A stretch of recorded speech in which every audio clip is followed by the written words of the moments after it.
something I want to fucking talk about, like something Oh, there it moderately is. relevant.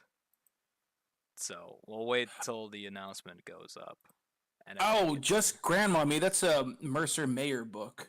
Mercer Mayer. Yeah, I'll send you a picture of what you're gonna. You should, if you had a childhood, you should recognize what the fuck this is. Maybe.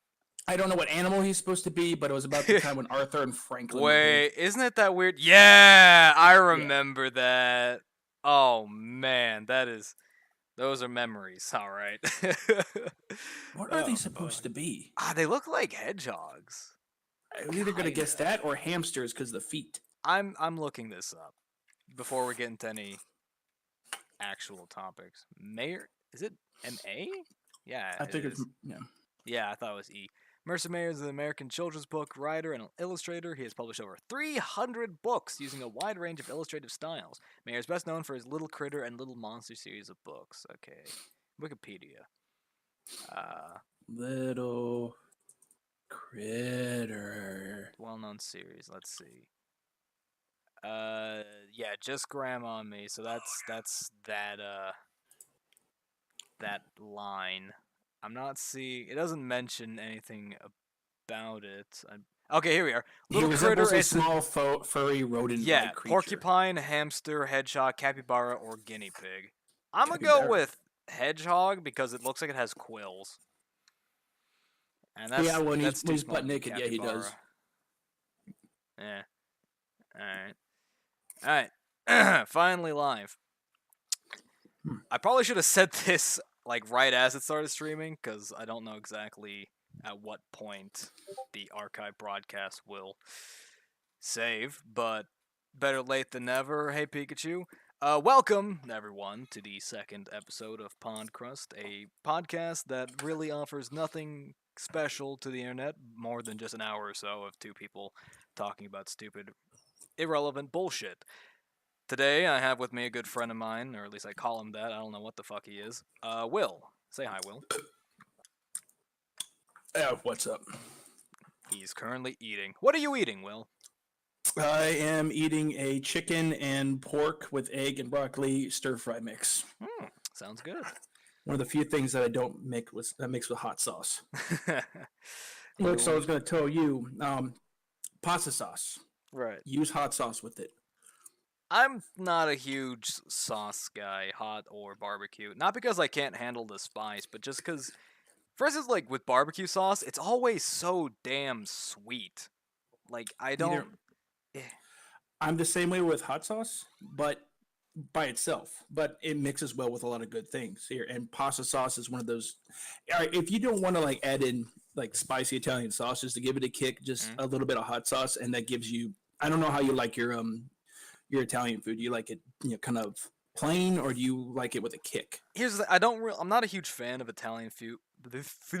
I'm not Italian food on average because my main thing is oregano and basil. Mm-hmm. I absolutely can't stand it because they always put so much. Like it's not spaghetti and meatballs. It is basil served with like a texture. So Well, now who's they? at like any Italian restaurant, anyone who Oh makes yeah. it, they people always go overboard with it. So when I do it, I use very little of it. And to compensate, I often like to use a lot of spicy sausage to give it a little bit of a bite and some taste. Well, the hot sauce would do that as well, and also garlic too. Yeah, but I like me garlic, some yeah, garlic. definitely. But getting back to what I was saying about hot sauce and all that, just it's always really sweet, and it doesn't really add flavor as much as it overwrites the flavor. Oh, did you ever try that that guy I told you about his hot sauce? I haven't I mean, checked up on it's that. barbecue. I haven't checked up on that in a while, but like I said, from the time we recorded that video, the audio for it and all that, to about the time I was working on MVM3, they've been out of stock. Oh no, they're back in stock. Oh, they are now. Yeah, I think I told you this the last time I brought it up. I've been meaning to buy some more from him and the his barbecue rub that he has. Remind me of the name of it. I'll just send you the link. It's Big Boys Barbecue. Big Boys Barbecue. All Yeah, right. it's a BOI. Yeah. Kind of like how I name my cool boys. Yeah, some of that stuff sounds really good. So anyway, addressing the chat right quick. Pikachu, if it's quiet, you're just gonna have to turn it up on your end. I'm using Streamlabs OBS now, and the problem with it is that I can't turn up the audio tracks any more than they are now. They are at their maximum volume.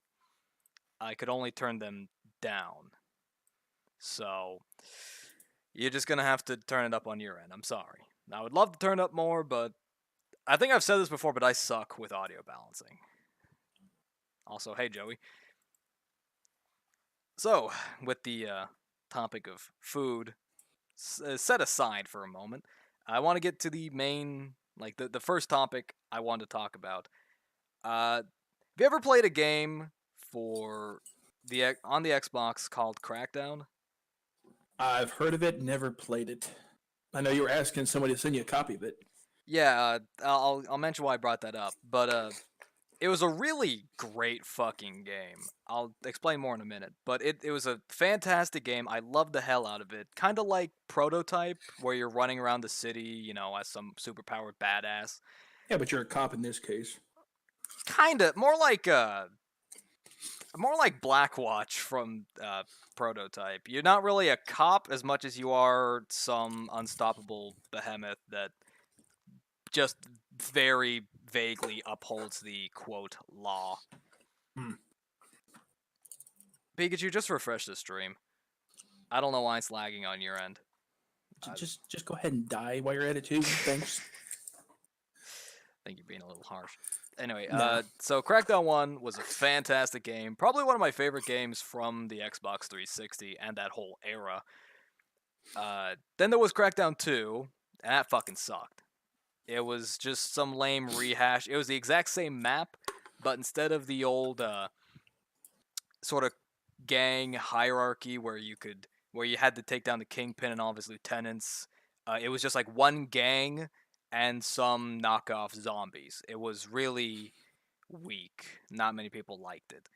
And people were like, "Oh, well, maybe they'll make a Crackdown 3 someday. That maybe they'll fix it." So couple years later, 2016, they revealed a trailer for Crackdown 3 at a E3. At least I think it was 2016. It might have been 15. They showed a trailer. It wasn't a gameplay trailer. It was just a pre-rendered cinematic. But it was cool. It let people know that hey, Crackdown 3 is going to be a thing, and everyone got hyped.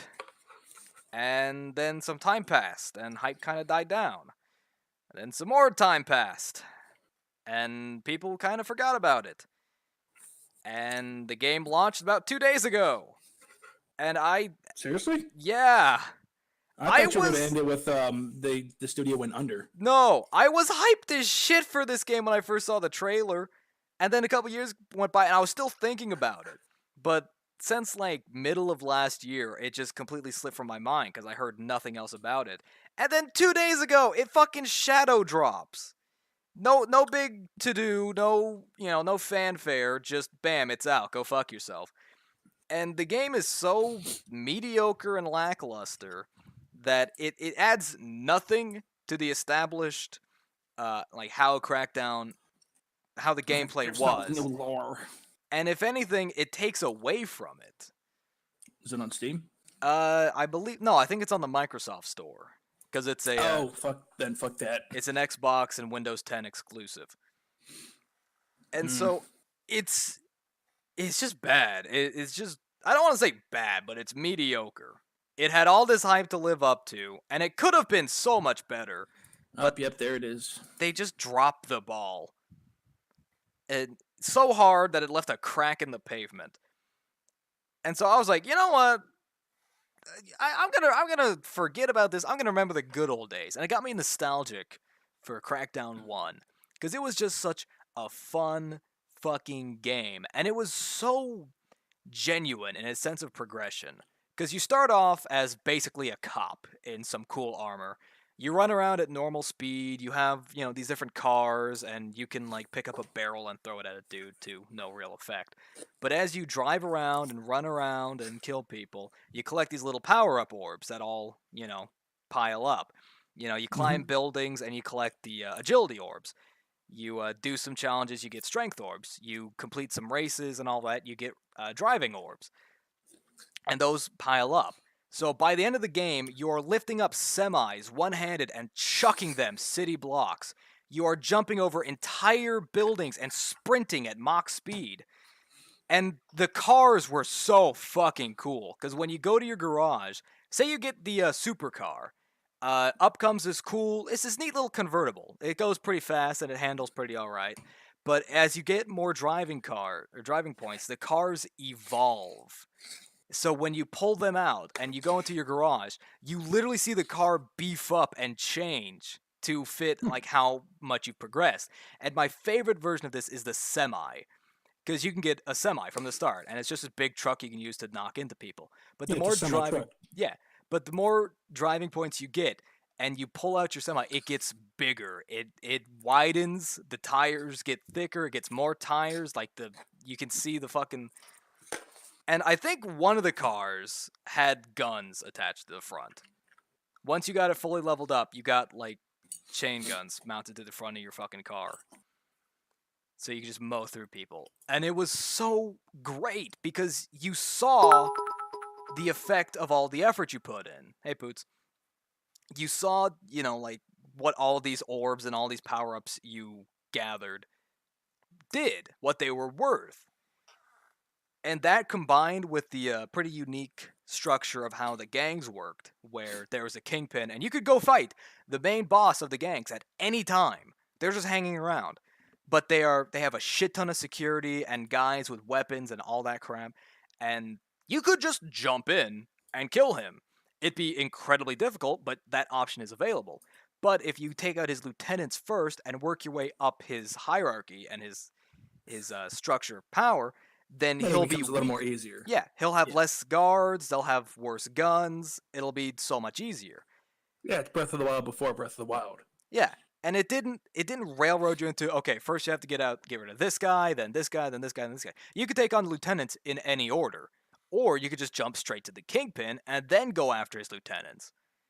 And the fact that it was so open as to give you this option was what made it really unique. And overall, it was just a great, stellar game, really, that is greatly underappreciated nowadays. I never hear anyone talking about it. Oh, was it a stellar game? Was it magnificent? Oh, it was grand. It was absolutely spectacular, and trying to be a gamer journalist now. Made me everybody's getting fired. Orgasm in my jeans. Oh yeah, that shit. Oh, journalists, you poor sad bastards. Anyway, finishing this topic before we move on. So I got nostalgic, and I was like, you know what? I'm gonna buy that game again, and I'm gonna play it. What was the game called? Crackdown, Poots. It was for the 360. It's called Crackdown. It's just called crack. He just wants some crack. Give me that crack. Somebody send him some crack, please, via FedEx. Anyway, I was trying to find if it was on Steam. No go. So I figured, all right, maybe the Microsoft Store. Nuh-uh. It is. You can't get it anywhere. You cannot what legally. What about the GOG store? GOG? I haven't tried GOG. Let me check now. But seeing as how it was an Xbox exclusive, I don't think they'd be willing to let them do that. And also, GOG prefers to. Well, now hold up, because before Steam started releasing specials on like May the 4th for old ass Star Wars games nobody ever knew the fucking titles for unless you grew up during that time, there was a game I was trying to get my hands on. It was Star Wars Rebellion, actually Heroes 3. And GOG had both of them before Steam caught on to what they were doing. Like, hey, let's release them, just remaster them, and completely fuck them up. Point is, GOG will most likely have it because they pretty much have everything. Well, we'll see. I'm looking it up now. My nerdy European friends use the fuck out of it. Let's see. No, that's fine. I don't want to change anything. Oh, great. I gotta update the damn thing. Well, we'll do that first. And while we wait for that to go through, well, I guess we can swamp topics now. Did you want to talk about the current state of journalism in this country and its horror? No. Yeah, that's. Do you think I read fucking newspapers? That's a non-topic. It's just, hey, let's all laugh at the retards. Oh. I mean, I guess I can't. I don't feel nothing for them. They got what they deserved. Me Fuck them. neither. I do know that video game journalism has been the absolute butt of all journalism for the longest time now, which is unsurprising. It's not really editorial as much as it is advertorial. Like all these different, like IGN and all that. We've been making jokes for years about how IGN gets paid to give games a 10 out of 10. And that's not really a joke, that's more of a fact. Because these companies live and thrive on their advertisements, and no one's going to want to advertise on their website if they give out poor reviews. So here's the thing, though. When I used to get you remember EGM, Electronic Gaming Monthly? It sounds familiar. Well, they got turned into something else when like GameStop bought them up. But the point is, I used to get gaming magazines when I was a kid. Now, when I got them, I did not read.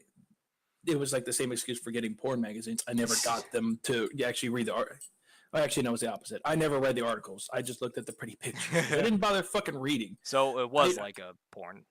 Yeah, never mind. It was my gamer porn. But I never read the fucking reviews. Honestly, I paid no fucking attention to the fucking articles or the reviews. I kind of just thought gaming journalism is kind of a dumb thing.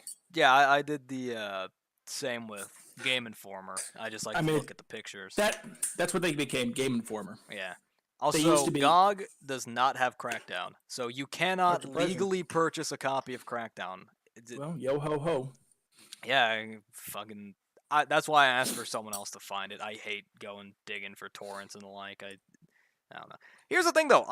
If I say the FBI decided, you know what, let's fuck over this one guy, and kicked in my door after I downloaded Crackdown illegally, I'll just tell them, yeah, I owned a legal copy of this game. You can tell by the achievements on my Xbox Live profile. I played and owned and paid for a legal copy of Crackdown. Therefore, I'm entitled to play it now because I paid for the product. You not providing this product is not my damn concern. I paid for this product. I want it. Gimme. Well, I would tell you to go do it now because, I thought everybody thought there'd be a government shutdown, but there is no government shutdown. That's a big fucking shit fest. But hey, we inadvertently gave ourselves a topic with GameStop. I thought we were going to go to the government here because actually we could talk about that later. Yeah, there's a lot to talk about the government. And there's some good shit I've seen that it's actually kind of fucking funny, but Well, anyway, let's try and keep focused on games, seeing as how that's more to my audience's knowledge. Yeah, right. But GameStop, they've been on a downward slope for a while now, and I haven't heard much recently from them besides the fact that they failed to find a buyer. Yeah. Do you have any personal connection to GameStop? I still got a power-up rewards card that honestly my wife uses more than I do because every once in a while she'll want to go get like a physical copy of a game. Other than that, we just download everything. Yeah, that's why they're going under. The digital distribution is the forerunner of the industry nowadays. But I was thinking to myself, how could GameStop save itself in this day of digital distribution and online downloading? And then it occurred to me, Then it occurred to me, what was it that I got the most from GameStop? Not games, merchandise. With the power-up rewards, I mostly got, like necklaces or posters and statues and all that for these games. And I would even go in there and just buy these really cool statues. For instance, I have from GameStop a special edition of Doom 2016. I can't remember what the edition is called. It came with a copy of the game, some demon cards that show, the enemies from it, and a statue of a Revenant that lights up and has a fan running underneath it. And I thought, this is so fucking cool. You don't get this with just downloading the game online. This is a physical thing I had to go and purchase. Yeah. So it occurred to me, what could GameStop do to survive? GameStop, this is my, novice opinion here, but GameStop should be more of a game stop. Instead of focusing solely on video games, what they should do is focus on gaming as a whole. start selling, like trading cards more, tabletop games, like Warhammer, sell the tables, the books for like Oh, D&D, I was gonna figurines, I was gonna say focus more on they already sell merchandise. trading cards. Yeah, but They sell. it's more of like a side thing. That's not their main focus. I don't know the intricacies of it, but I don't know if GameStop would ever or Games Workshop would ever sign an exclusive contract with GameStop. Because games, and this is a video I watched a while back. Games Workshop, God, there's too many fucking companies out there with the word game in it. All right, I'll just call them Warhammer. The Warhammer guys, they like to. All right, let's say the game, fucking hell, 40K and 40K fantasy. They have like say their contracts are represented by a big piece of cake. Mm-hmm. This is for all their game developments. Right. Instead of just handing the cake to one developer like say Disney did with EA with their Star Wars games. They cut it thin. Games, yeah, they cut theirs into little slivers and hand them out to all different developers, Right. big and small, to see basically what hits. Well, and it's I been want to successful say thus far. I'm not thinking like an exclusive contract with GameStop, but I mean just sell the figurines and the boards and like D&D manuals, trading cards like Magic the Gathering, Pokemon, all that. Still sell the shirts and the merchandise and the statues. And I think the ideal way to do this is if they scale down their operations worldwide to just the areas where they're still effective, try to expand their scope like this, and just sort of test the water at first. And if they start doing really well, and because hobby shops and other, like I've been to a game. I don't know what the right word to call it would be. A Just game. call it a hobby shop. That's what it is. I've been to a hobby shop with a friend of mine who's really big on trading card games. And he took me to a Yu-Gi-Oh tournament that they were doing there.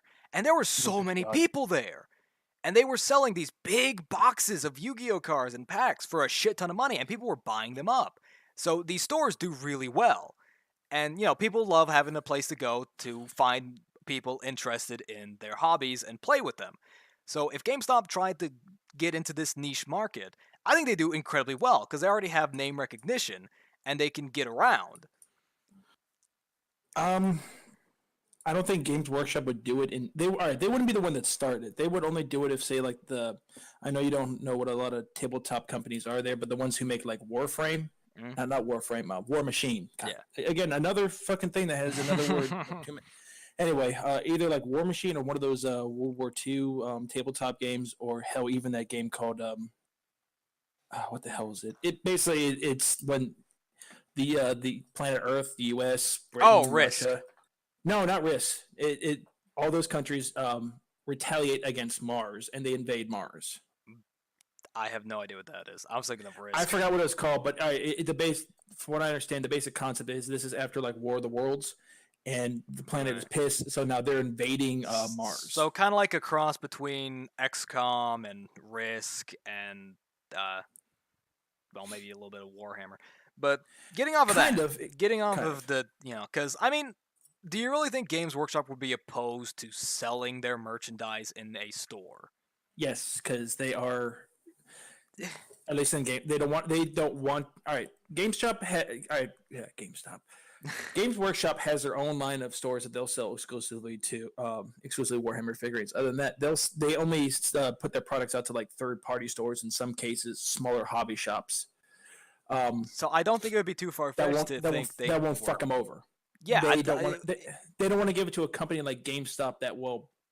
In their mind, probably fuck them over. I don't see why they would think that against. I don't know. This is all hypothetical. I don't think GameStop's going to do this. It's hypothetical. I think GameStop's just going to cut their losses and bail out, which is a shame because I think if they, went more with this idea and tried it, that'd be a lot more satisfactory than just bowing out, making this because again these niche markets do well.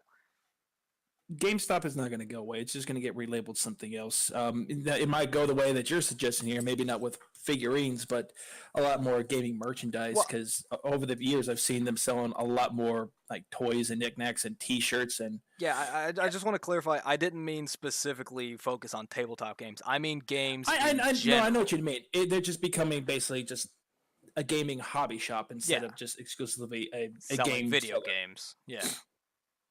Because there is actually a chain like that Oh, that wait. exists. In, Would you mind sending me a copy of your current Discord profile picture so I can put it up on stream to represent you? what is my? Oh, It's yeah, the sure. edgy-looking knight. I need to fucking change that. That's actually it's not edgy. It's just Halloween. Oh. I just have not bothered to Well, fucking change it. just send me one that you'd like me to use.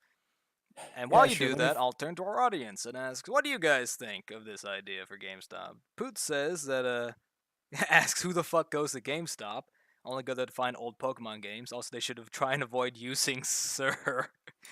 Oh, God, that meme. I don't know if this is real, but I saw a bunch of pictures of pop vinyls made of that guy or What guy? lady. The one who went fucking nuts in a GameStop, started screaming. Oh, it's ma'am. Yeah, it's ma'am. The Jack dude. Dude, you know he's a rapper. What?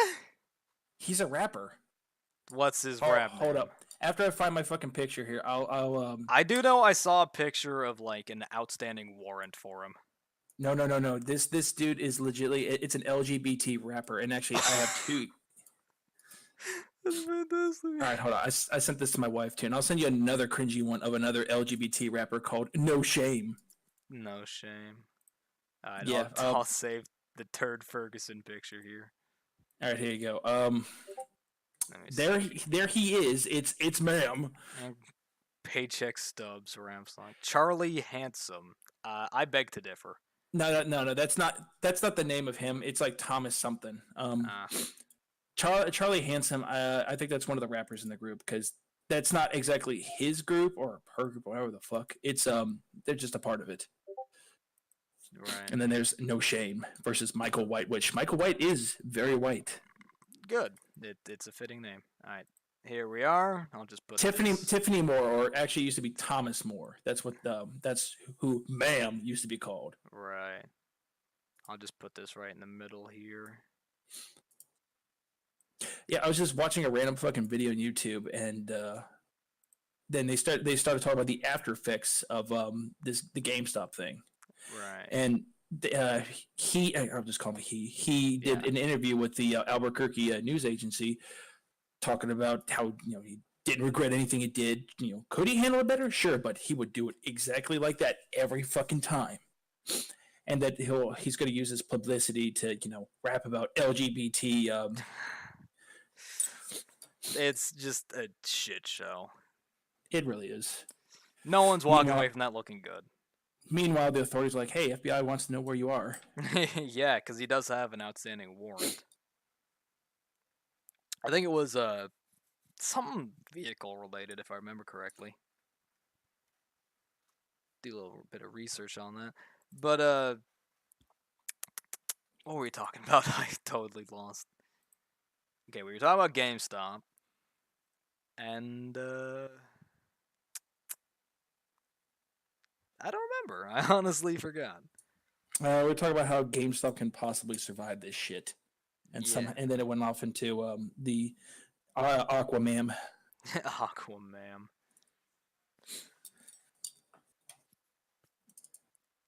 So actually, no, I got a better picture you can fucking use instead of this. Yeah, I've already used Turd Ferguson for something else. Okay.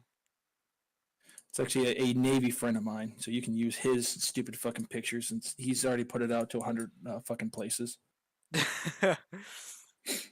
Just some fucking skinhead giving the finger. All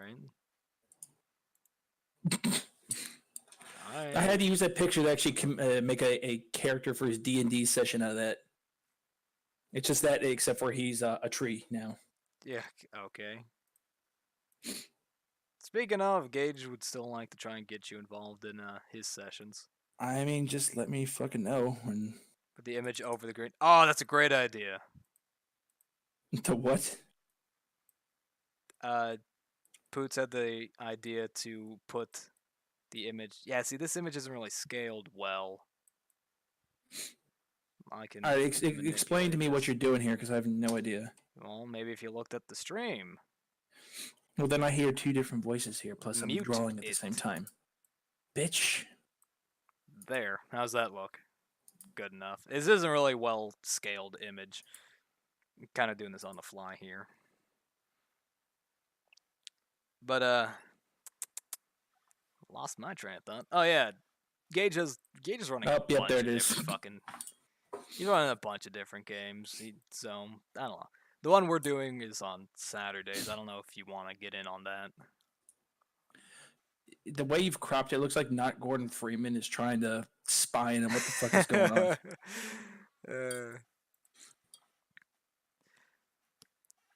So, yes. Did you have any topics you wish to address? Because we're sort of blowing through the ones we've had. We're only at 30 minutes.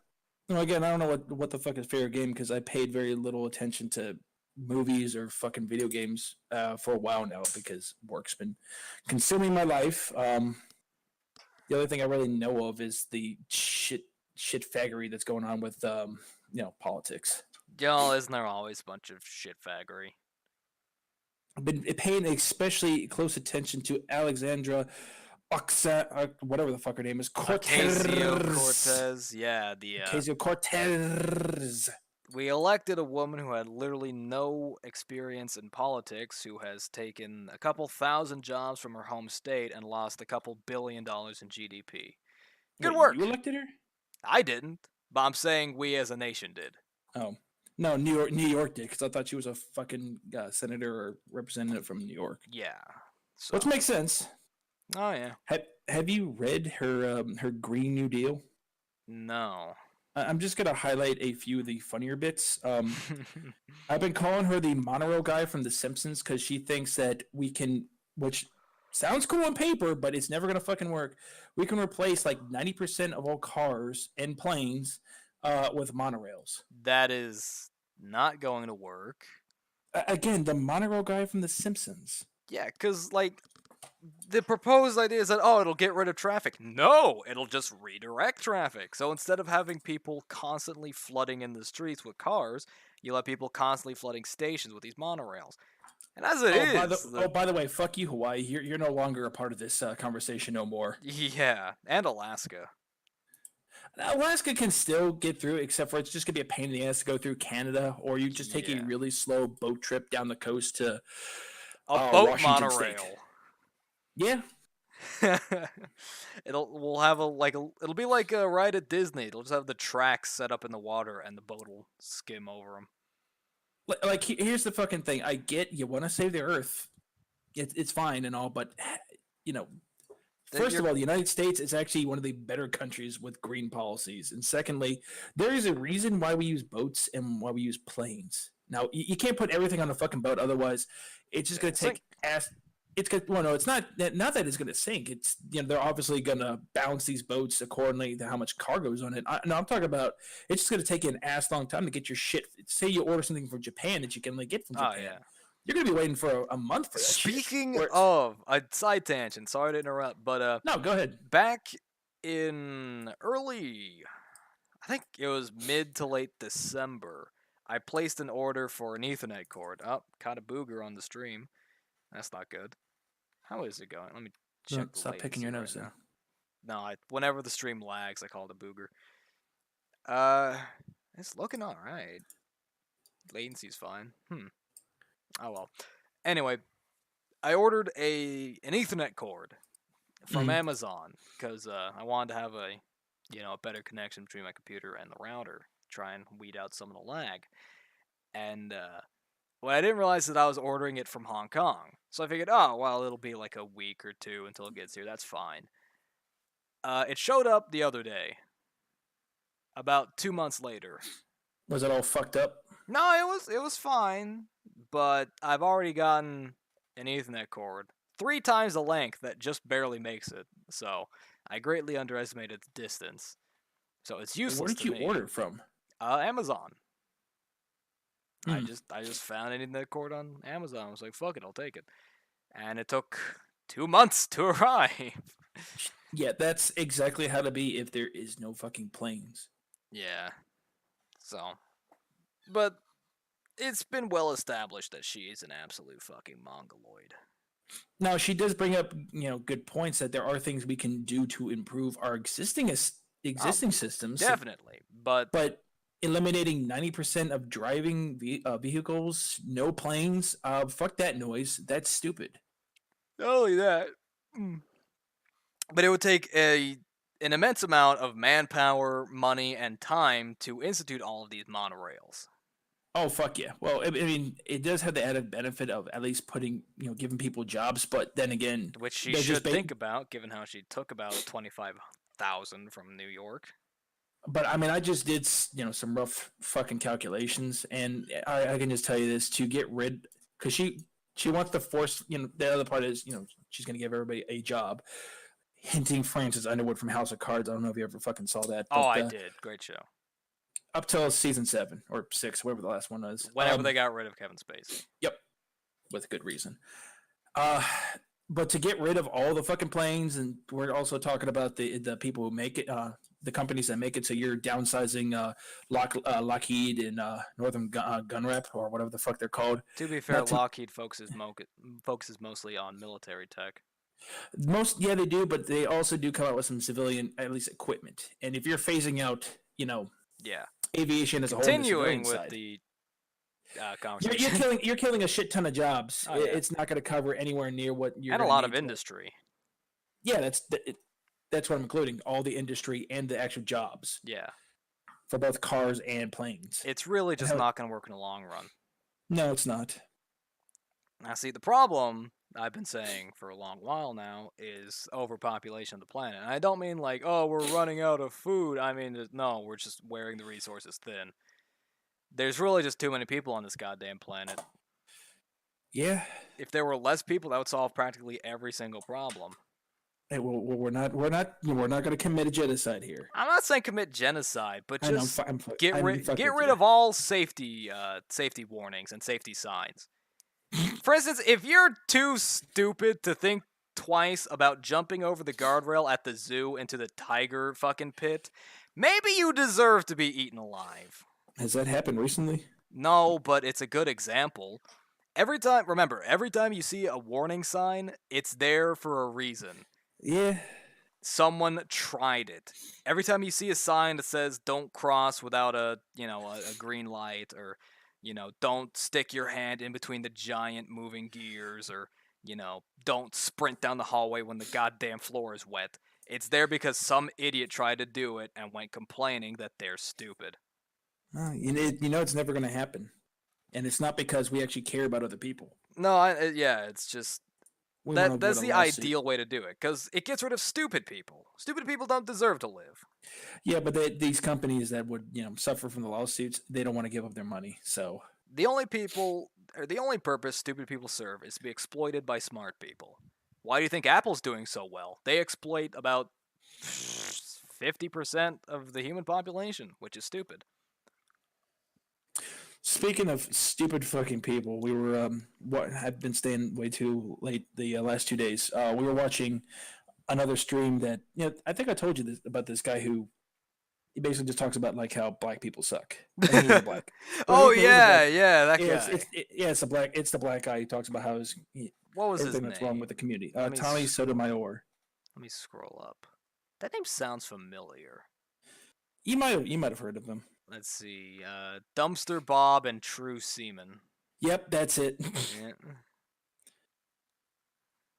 Anyway, now his thing now is he's on Facebook going to people's live streams at like 2 a.m, and it's amazing just how many fucking people are just trying to fucking get Facebook famous at like 2:30 in the morning. And they're not doing they ain't doing shit. Well, they're you gotta remember there are other sitting time there and zones staring at their ours. phones. No, it's like I'm saying that's like 2:30 on their end. Oh, that's strange. Like there's this one bitch. She's working a night shift, and she's on there with, live streaming her filling up paperwork for a shipment being delivered to her company. And Tommy actually brings up a good point. That whole fucking exchange there, she pretty much reveals for somebody who wants to break into that company, how many people are there at night, what times will they open up the door, and what to expect when they come in. So basically, she's giving them the keys. That's a breach of security. It's just amazing how many fucking dumb. I guess how technology's just made dumb people accessible Oh to yeah. Has it the ever world. occurred to you that your generation is probably the last one to not post every single aspect about their lives online for the entire world to see at any given moment? Yeah, I think I'm like the one of the last fucking people out there that don't use Twitter or Facebook. Oh, there are plenty, but you're part of a dying breed. Oh, I know. That's what I'm saying here. I'm It'll probably come gonna be one of by the the last ones time out I'm there. about your age, people won't trust you if you don't have your entire life story on the internet. They'll be like, "Wow, you don't post everything you do to Twitter? What a freak." I refuse to. I've refused to do it, considering that the owner. What's his fucking name? So basically the owner of Twitter, he's stated that they are no longer going to be neutral. They're going to be left leaning, Yeah, which is more than enough reason to stop it. Just get off Twitter. or just avoid it. I don't see any Yeah, reason to be a part of it. it's just like if you don't want to be censored on this, Jack Dorsey is his name. Yeah, there you go. If you don't want to be censored on this platform and you want to speak freely, go to a different fucking platform. The problem is that any right-leaning platform gets shut down because that's all the left does is they censor. They don't want to hear an opposing argument because they know that their argument is flimsy and won't hold up under scrutiny. So they shut you down before you can do it. And to quote someone a lot fatter than I am, cutting out a man's tongue doesn't prove him a liar. It just proves that you're afraid of what he might say. Is that Winston Churchill? No, George R. R. Martin. No. It's from Game of Thrones. Quite Okay. an See, when you said intellectual quote. no, when you said fatter though, I just assumed Winston Churchill. No, it's George R. R. Martin, that rotund Okay. bastard.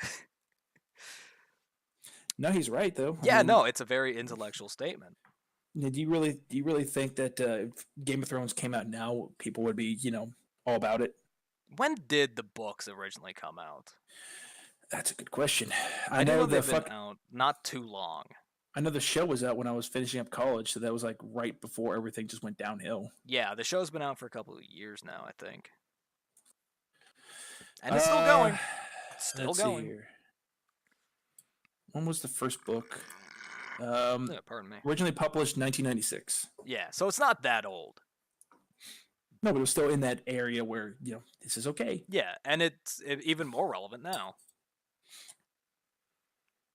But, yeah, so there really needs to be a platform where people can speak freely without fear of being censored. But the problem is not that it's too much of a hassle to make, it's just that they're afraid of being shut down by the government. Well, right now the government can't do jack shit, but So now would be the perfect opportunity to do it. Because let's see, Yeah. there was that whole fucking train of what happened where, let's see, people were getting banned on Twitter, so they decided to make a new platform to use, and then that got shut down by PayPal, I think, because they were using their money transference or something about that to exchange money, and they didn't support what was being said on the platform, so they decided to pull the plug on that. So then they created a different service called Hatreon, which was, like Patreon, but not as left-leaning. Cringier. And then the government shut that down because they didn't, they said, hey, these people are conversing. We don't like that. Well, there are plenty of other options for people to use. Like, you don't have to use YouTube. There's Vimeo, just nobody wants to use Vimeo because it's not YouTube. Tube is going down the drain. It's not even worth calling it YouTube anymore because it's no longer about you or me. It's about them. May as well call it Google Tube. I say call it Google Tube because it's all about promoting Google. Yeah, but that sounds cute, though. I don't want to call it something cute. Yeah, the only place where you can... Jerry raises a good point. The only place where you can freely speak your mind is face-to-face with someone. Doing it online, you just expose yourself to people that don't want you to exchange free ideas. Let's see here. And we are slowly encroaching on a sort of proto-Orwellian state where we live in a dystopian society where freedom of speech and expression are oppressed in exchange for a totalitarian state that dictates what we must speak and think. And the idea is, or what I believe happened, is that people from the 80s and 90s were so obsessed with the idea that they lived in a proto-Orwellian state that they are now trying to push us into one just so that they feel more comfortable. Also, is it lagging on y'all's end as well? Because I'm seeing it. I'm seeing the loading symbol a lot. So are y'all actually seeing this up to date, or is this lagging for you? I haven't seen any lagging on mine. Might just be on my end. Never mind then.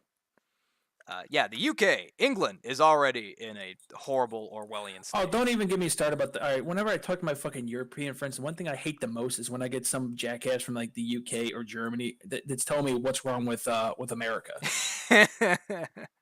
Hey, look, I may get censored for my political ideals, but I'm not gonna have the cops knock down my door for them. For not having my TV permit up to date. Or better yet, for owning a fucking butter knife. At least I'm not living in a fucking society here that's basically what Hitler wanted after World War II. Yeah, he was like, you weren't allowed to own weapons in fucking Nazi No, the Germany. EU is exactly what they were going to do, at least economically, for Europe after they won the war. And the level of security, quote unquote, of the force being, you know, uh, enforced is the word I'm looking for, is near mimicking Nazi Germany. They become the Yeah. very thing they swore to destroy.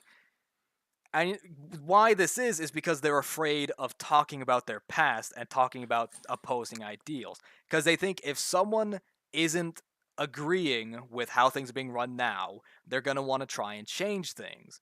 So instead of convincing them that this system works, we are going to shut them down. Yeah, it just. This Yeah, is the, again, I'm still remembering my fucking argument about the that MAGA kid had school incident. yeah. With the guy from Finland. That If fucker. you believe that your position is correct, you are upholding the righteous position and the righteous ideal. Not only are you, encouraged to welcome naysayers and critics, but you are obliged to. Because if anyone has a problem with your ideal and your point of view, you should welcome them opposing it so you can shut down their disbeliefs. You can answer their questions and you can try and convince them that they are wrong and you are right. And the very worst that can happen from doing this is you being convinced that you are wrong and they are right. And Mm-hmm. the very most you'll lose is a little bit of your dignity, but now you'll know the right way. But people are so afraid of being wrong. And personally, I think this trend of, people being afraid to admit when they're wrong and being afraid to apologize comes from fucking movies and TV shows. Think about it. In the 80s and How so? 90s, most of the action movie characters that, everyone was watching these movies are these totally unflappable, badass superheroes who always have a sarcastic line and a quip and a comeback. And, the villains try so hard to try and make them look like a stupid, dumb doo-doo head and try and bring them down, and they're just completely unfazed by it. They're just, shrug off bullets and explosions. They always have a comeback. They always know what to do. They're always sure of themselves. Like James Bond. You can't convince James Bond he's wrong. He'll just sex you. He'll do the sex to you, and then you'll be on his side. And people looked up to these, these icons and thought, I want to be like them. So I'm going to be completely. I'm not going to change my mind. I'm going to stand by what I believe in, even if it's dog shit retarded and the absolute opposite of what needs to be done. Because that's my belief. See, I don't know if it's because of fucking movies from the 80s and 90s here. I think it's more just these people with these narratives here just don't want to double down on what they fucking said. Well, it's I mean, not. no, they do want to double down. They want to come back and apologize to the people that they've spent their fucking their lives here just trying to destroy. Yeah, I mean, I'm not saying it's entirely because of movies and the like, but I think that's a major contributing factor. And I mean, the I easiest think point of comparison. I think one of the biggest things out there right now is, I mean, not this, sound like one of those fuckers here, but white guilt. Oh yeah, white guilt is absolutely retarded. Okay, here's the thing. We're supposed to learn from fucking history, but we're not supposed to, let it consume us. How are we supposed to learn about history if we're not allowed to talk about it? Like, for instance, say one day the word pencil is banned. You're no longer allowed to say the word pencil. That's offensive. and you wake up one morning and you're like, It's offensive to pencil dicks out there. and you went to work and you were like, God damn it, hey, could someone help me? I can't find a pencil. And they're like, oh, you can't say that word. You'd ask, the first thing you'd ask is, why not? And they'd be like, well, you're not allowed to. Why not? Why am I not allowed to say this word? It's like, well, it's offensive. Okay, how? It's like, you're well, supposed to say writing American utensil. well, see, 400 years ago, people were called that in a mean way. It's like, okay, when was the last time you've been called pencil? Don't say that word! It's like, there's no point to it. For instance, like, I'm not saying, I'm not gonna turn to a black guy and be like, stop being offended when I call you a dirty nigger. I'm gonna be like, why should I feel sorry for something I never did?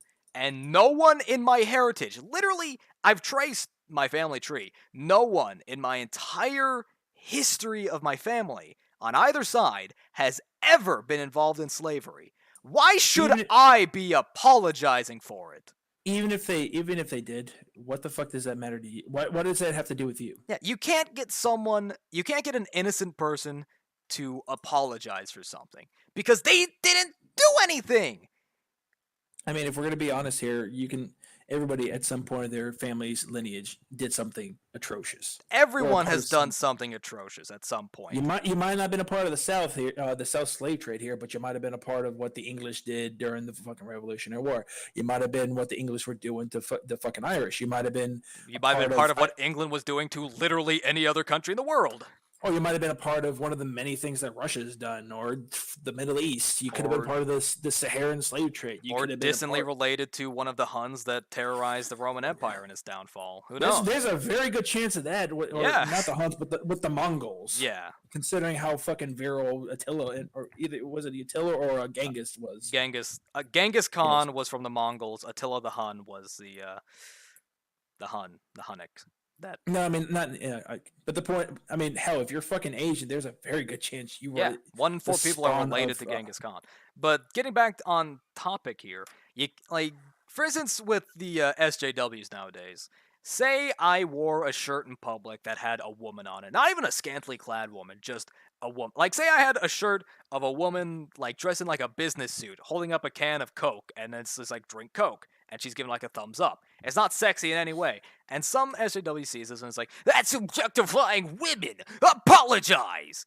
Even if I apologized, you know what they're gonna say is like, you didn't apologize sincere enough. We don't believe you. Like, of course it's not sincere! Why am I apologizing for this? I don't believe I did anything wrong! And it's the same thing with this white guilt. They want these apologies out of people because they think that, being white is a crime. And so it's like, apologize for being white. They're like, I'm sorry for being born. And it's like, well, I don't believe you're being sincere. It's like, of course I'm not sincere. Why would I apologize for being born? Yeah, why would I apologize for something that's out of my fucking control? Yeah, I can't apologize for something I didn't do or something out of my control. It's not going to happen. Because, one, fuck you, I'm not going to do it. And even if I did, of course it's not sincere.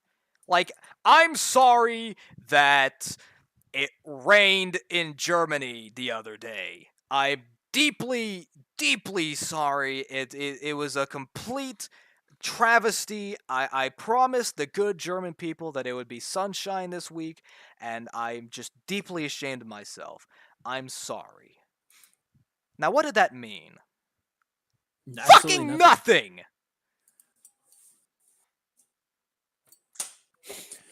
It's ridiculous. Just, all right, I'll give you a fucking example of this shit. Just when I was at the gym this morning, there was, I'm guessing she was a single mom, but this mom brought in her kid, and she's just banging around on all the equipment here. She's on the pull-up machine, going up slowly, and then just let it slam down on the ground, which I'm thinking, you're going to break that fucking thing if you keep doing that. And she goes over to the, I always forget what that machine's called, but the one you're basically pulling the weights to your chest and you're working out your back. Oh, but yeah, I know that.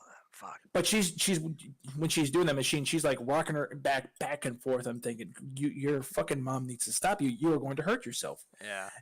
And I'm telling my wife this. I'm like, I'm about ready to go over there and tell the kid to stop here and get the mom, because she will hurt herself. She will get back problems from this.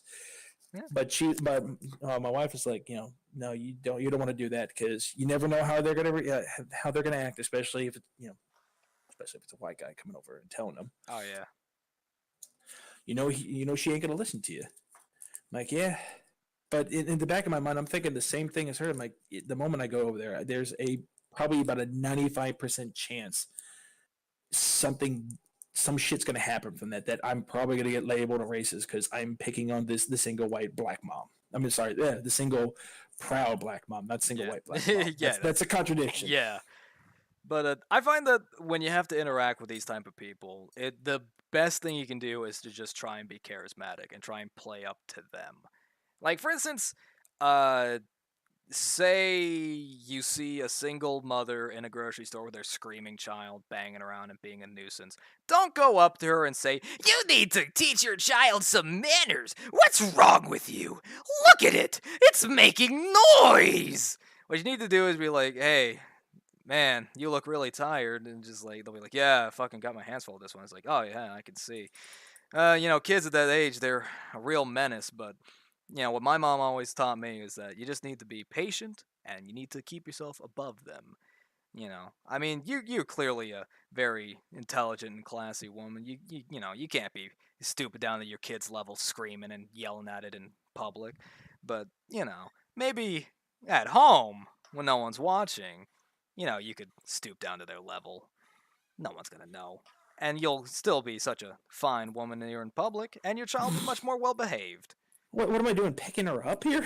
Well, try and not pick her up, but just, compliment her. Try and play to her ego. Try and play to people's ego and make it seem like it's their idea to beat their children, You not can't you yours. can't even do that because it's You still need- gonna get misconstrued. It's Well, gonna be taken a different way from that. Okay, in theory, on paper, this could be taken one of a million different ways. But when you add the human chaos element to it, of actually talking to another human being like this, you can't really account for it.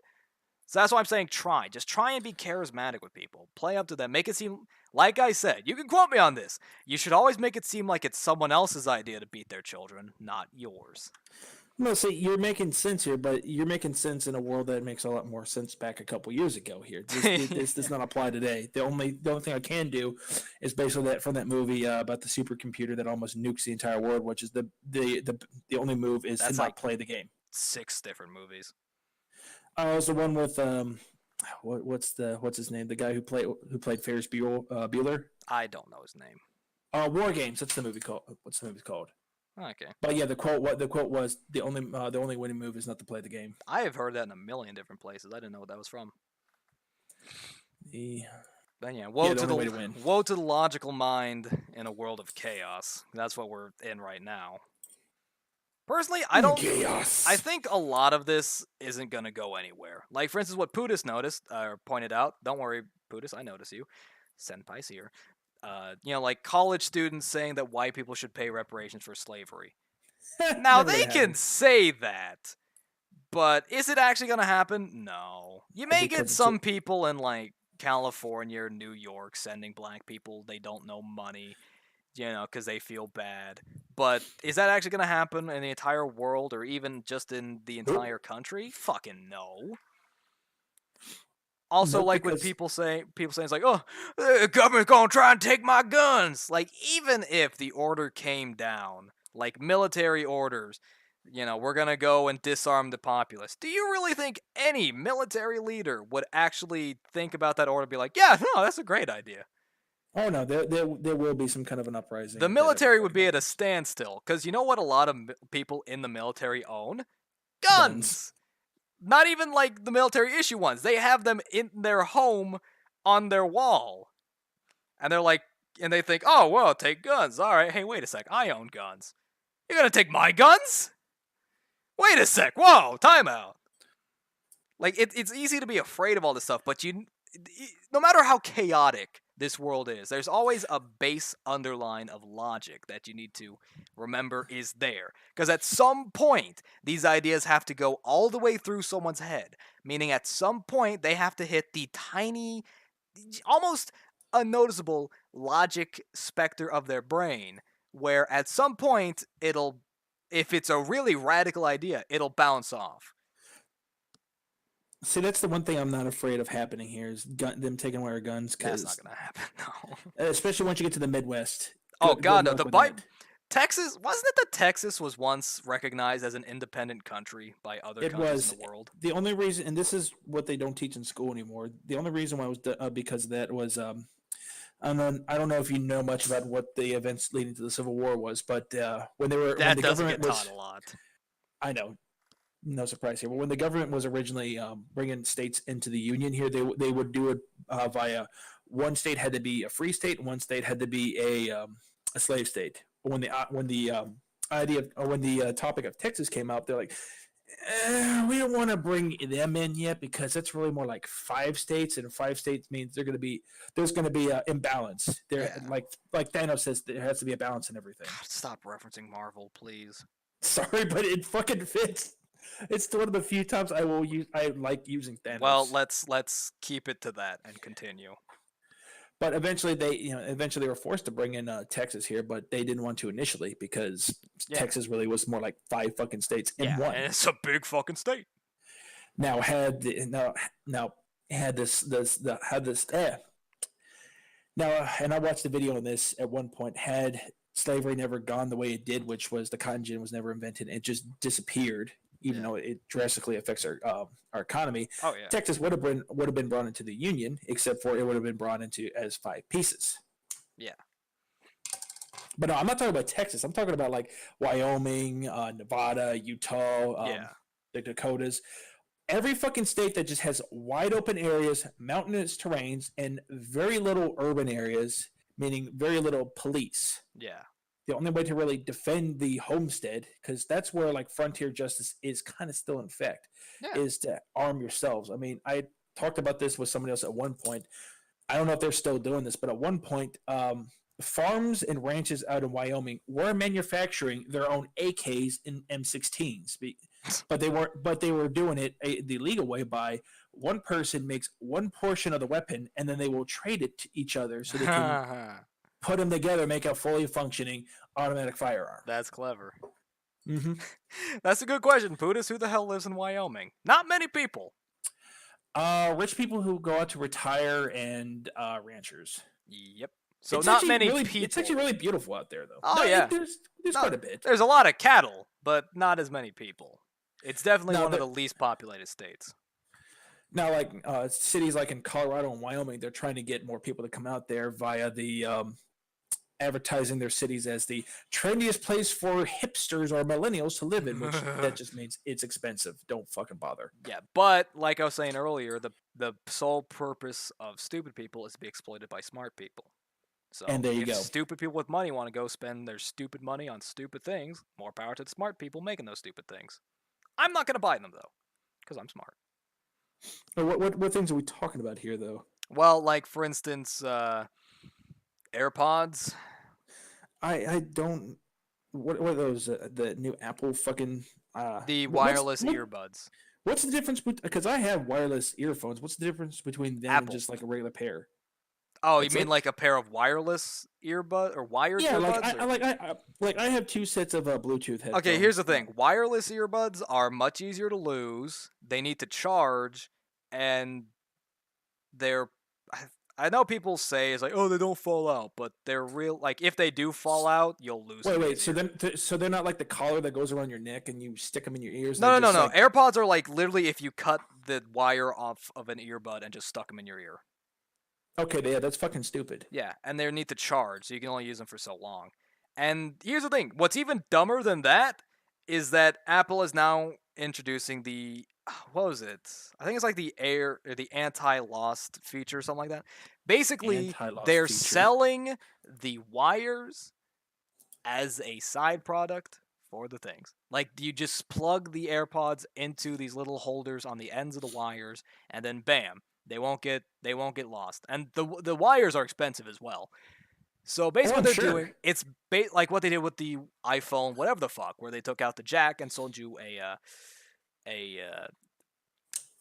extra item to plug into your phone to give. Hey, you missed charging your phone? Well, now we're incorporating it for a low down payment of $9.95. Yeah, they made a problem and sold a solution.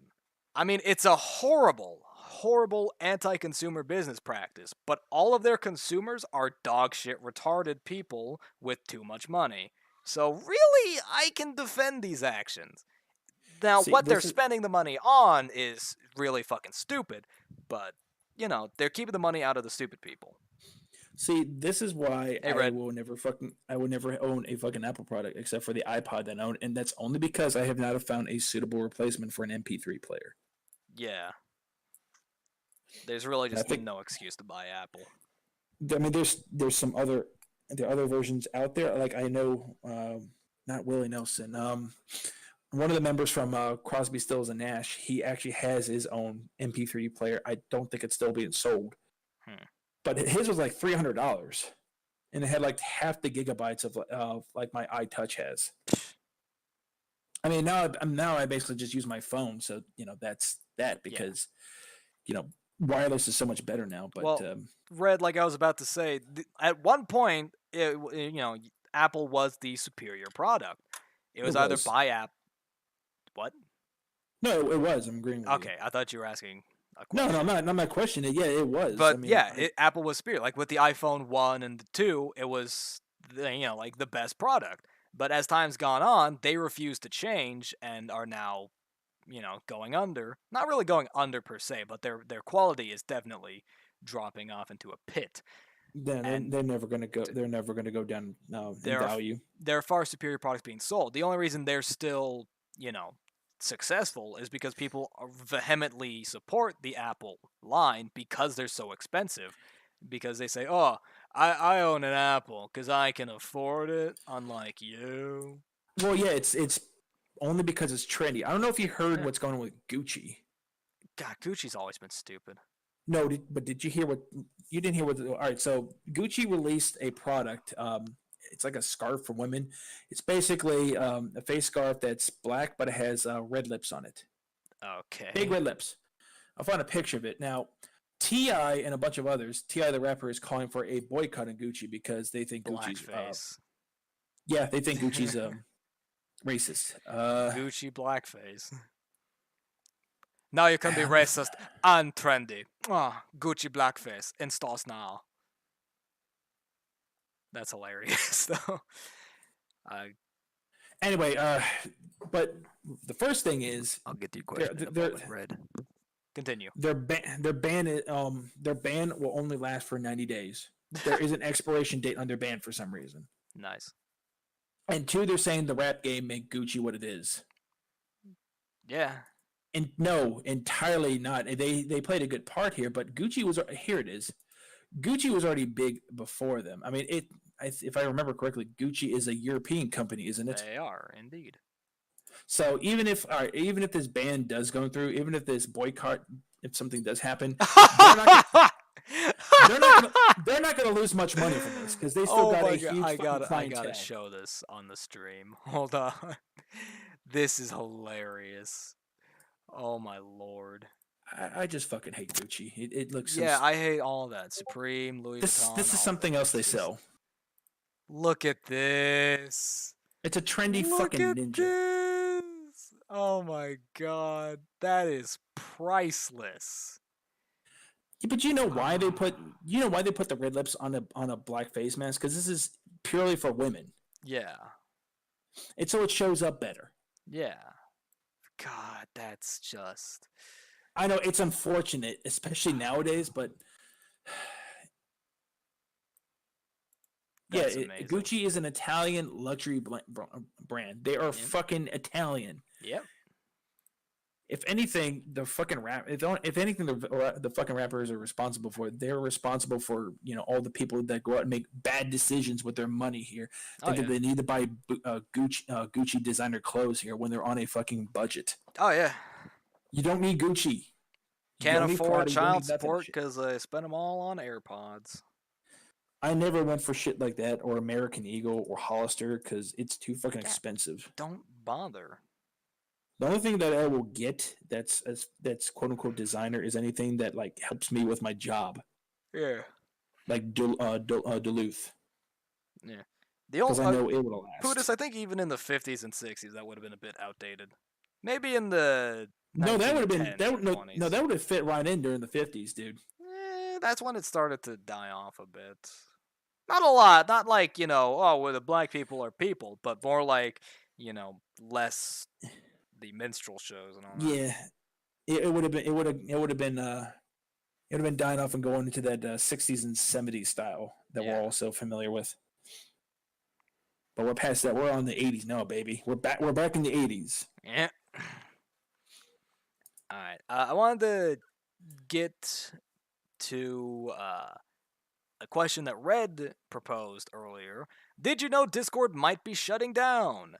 Yes. I heard about the controversy. I did not know that the entire service itself is at risk.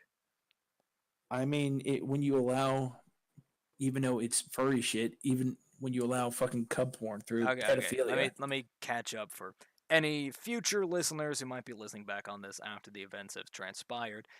The main crew behind Discord, the ones running it, the moderators and the coders and programmers and all that, are mostly furries, which is, dare I say, fine in its own right. I mean, if people keep their... Just call it what it is. Degeneracy. Hold on. Let me evolve the topic.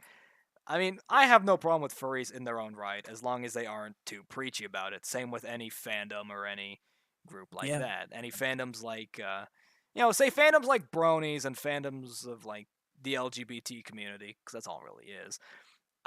They don't do any harm as long as they act like normal people, and that's just what they like in the meantime. I mean, for instance, I'm a huge fan of Fallout. I like Fallout. I have that is nowhere the same. Hold on, let me explain. I like Fallout. I own merchandise and I have shirts and all that, but I don't go out in public dressed in like power armor and have people call me. I have people call me. Like I'm not human. I'm a like I'm a power armor, I'm a shock trooper and all that, and et cetera, et cetera. You go into Jiffy Lube and say, "Hey, smooth skin, can I get an oil change?" Yeah, I don't do that kind of shit, which is what furries do, because they're demented. But getting back on the topic, the main people behind Discord are furries, and that, like I was saying, that's fine, except it's been exposed that in their own personal Discords and the like, they exchange cub porn, which is essentially the furry equivalent of child pornography. And on top of that, they have been found guilty of grooming children, which is a process done by pedophiles where they groom children and basically teach them that they are going to get raped by adults and that they should accept it and enjoy it, and basically turn them into their personal sex slaves, and then when they grow up, go and do the same to other children. Yep. And it's a really detestable and horrible act. I mean, furries, fine. Furry porn, okay, just keep it away from me. Child pornography, that's crossing the line. Grooming children, that is where you have totally gone over the line. It is light years behind you. You deserve to be hung up by a tree on the outskirts of town, you disgusting waste of human fucking flesh. I don't know where I read it. I don't know if it's a joke or not, but I thought I read somewhere that like being a furry is now being labeled as a mental illness. I saw the same headline. I don't know if it's correct. Why don't you do a little bit of fact checking since we have the magic of the I'm trying to do it right now. I'm hoping it is, but I doubt it. I do know gender dysphoria has finally been labeled an actual mental illness. So if you identify as anything other than your actual sex, you are mentally ill. I mean, I just, for the ones that are like really heavily into it, I look at them the same way as I look at somebody who wants to cut off their arm because they think they should be crippled. Yeah, that's body dysmorphia. Yeah, you're not a fucking dog man. You're never gonna be a fucking dog man. And given the fucking opportunity, I swear to God, if they ever had the technology, they would do exactly what they did in Batman, which is, I don't know if you remember Batman Beyond, but they spliced. Gene splicing is Something that sounds really fucking cool, but I know it'll be used for degenerate purposes. Well, that's what it was used in Batman. There was like criminal in Batman Beyond. There was like criminals of kids that went around after they spliced themselves like hyenas and cheetahs and shit like that, and just rob banks and shit like that. They acted like wild animals. That is I exactly what the don't fucking think tool. having the powers of a hyena would make you any more adept at robbing a bank, but whatever. Well, no, they had a hyena kid because he was rolling with the Joker crew. Right. You know, hyenas, jokers. Joey says, I don't think it was Discord staff, but there was definitely a period of time where users lured children and child dating servers existed. No, it was Discord staff. Okay, it is confirmed that it was Discord staff involved. Were they involved in these child dating servers? Or is that a side thing?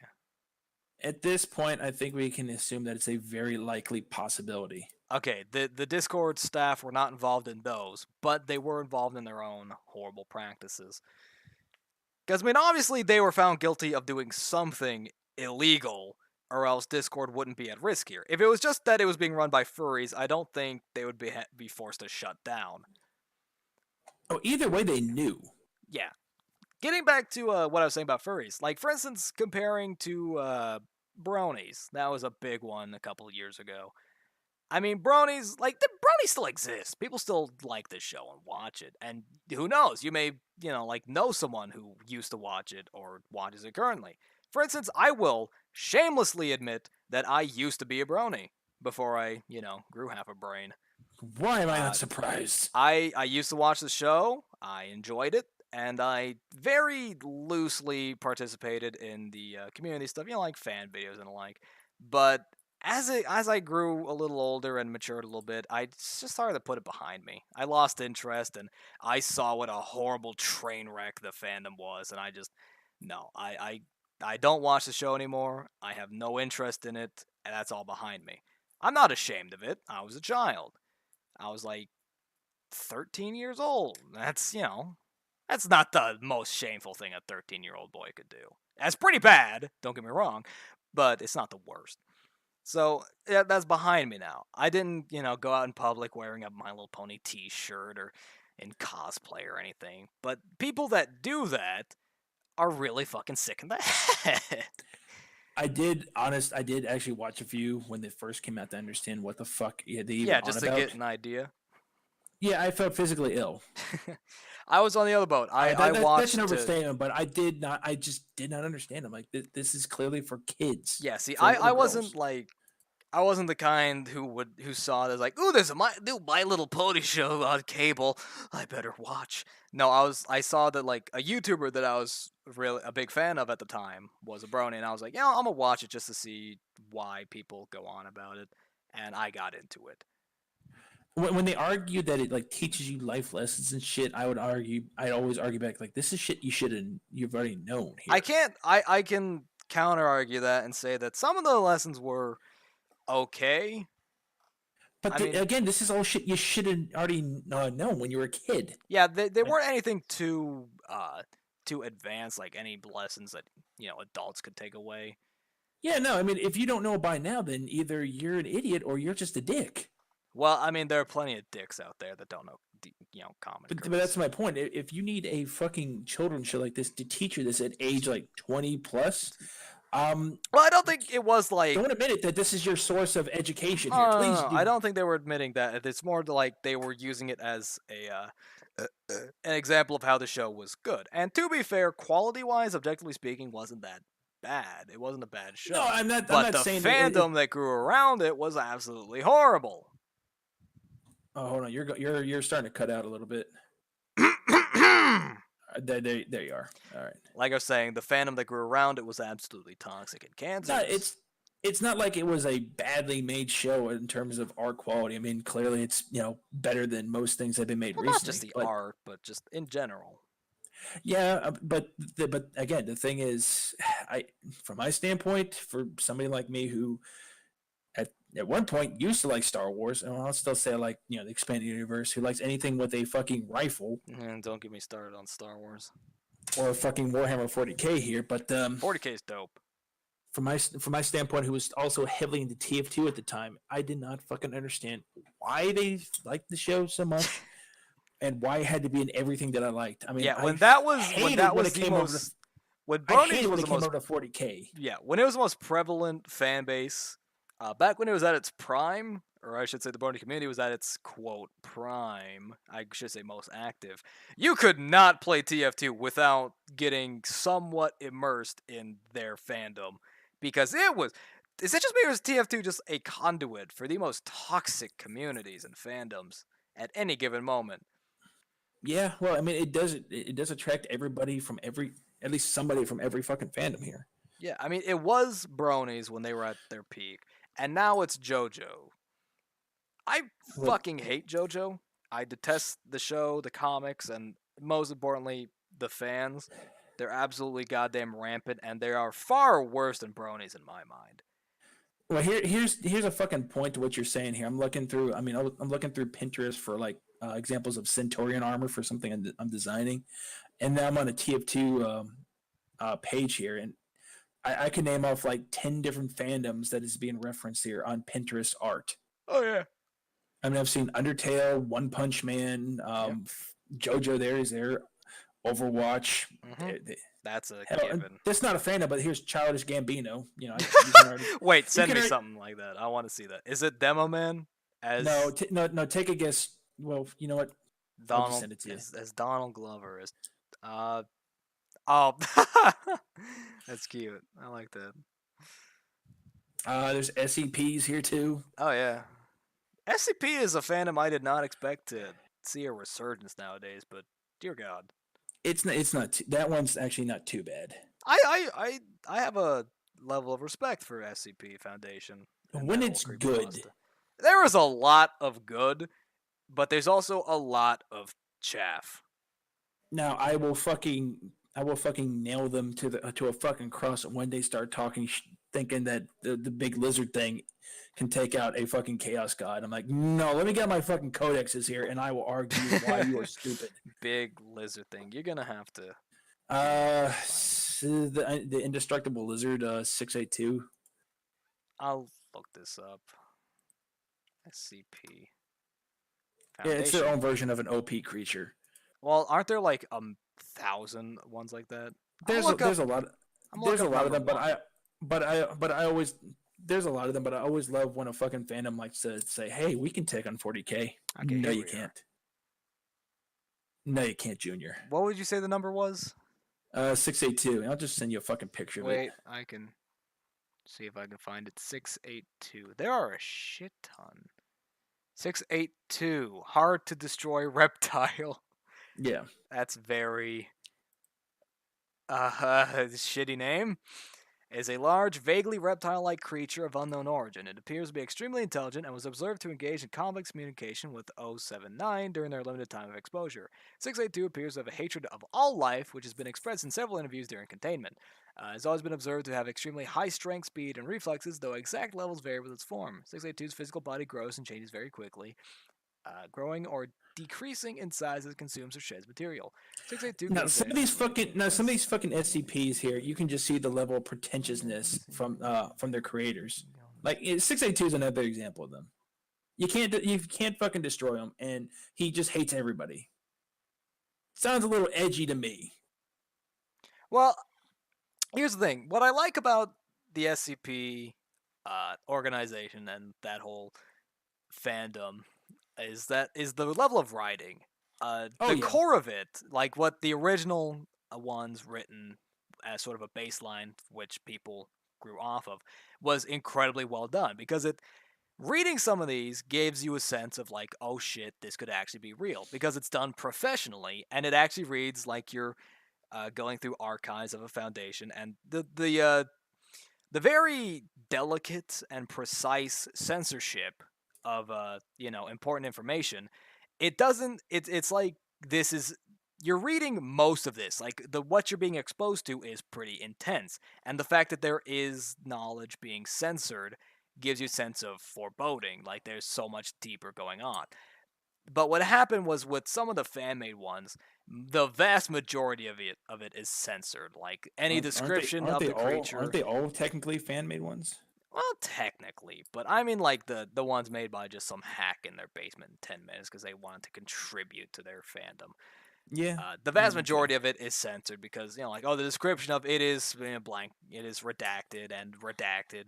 It redacted, it's redacted and redacted because it wants to seem like it's so cool and mysterious, but no, you're just too lazy to write it. Or either they're all redacted or they're somehow highly intelligent. They can kill anything before them. Yeah. And in one case, the only way to keep him calm was to let him smoke weed. Of course, the weed fandom. But he also dresses up in a torn English turn of the century suit. Yeah, it's just The fandom as a whole. I mean, I guess I'm neutral on. A lot of the writing there's a lot of good stories, and there's also a lot of cringy stories here. But there was one that I read a while back that I still find very fascinating. Was I don't remember the exact number of it, but it was basically a human tree. human The tree. the level of writing that went into it, people like how they described its exact organic functions and how it thrived and reproduced and all that. You talk about the one that the song turns somebody into into a garden, or is this a different thing? No. This was like a tree. Like the bark was made of bone and it had multiple hearts in its roots. Oh, okay. The branches were arms with like eyes on the fingertips. It was intense, and I loved it. It was an incredibly cool creature.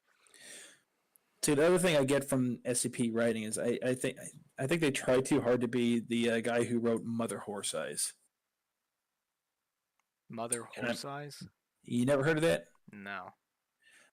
Look up Down the Rabbit Hole's Mother Horse Eyes series. It basically it's just a long creepy pasta-esque writing that this guy just released over I want to say a period of a couple months and had like a sizable following. I think it has like some Cthulhian-esque. Oh, here we go.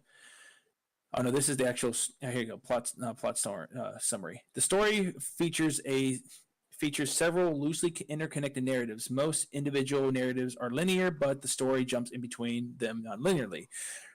Early parts of the story focus on two main narratives. The first one deals with attempts to create, understand, and control interdimensional portals with the form of tunnels lined with human flesh and named flesh interfaces created by subjugating people to large doses of LSD.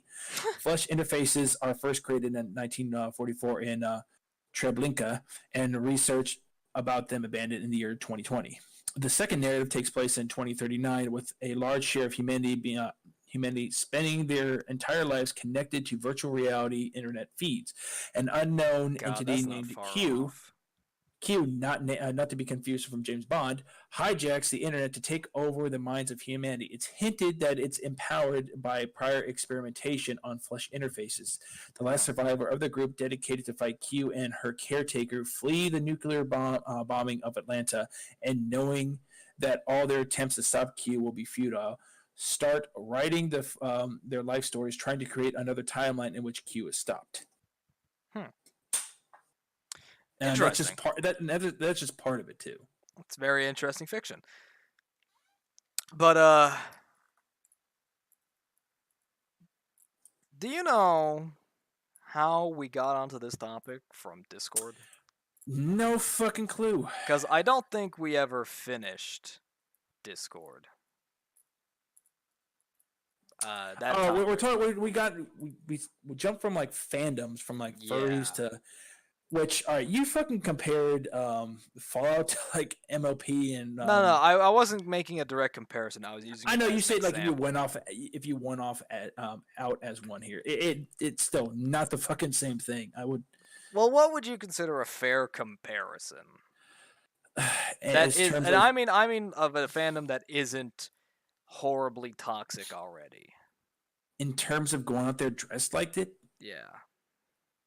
And we're talking about like a good fandom compared to a bad fandom that would still... No, not strictly a good fandom, just a fandom. Boy. I mean, honestly, there's no other... I guess maybe...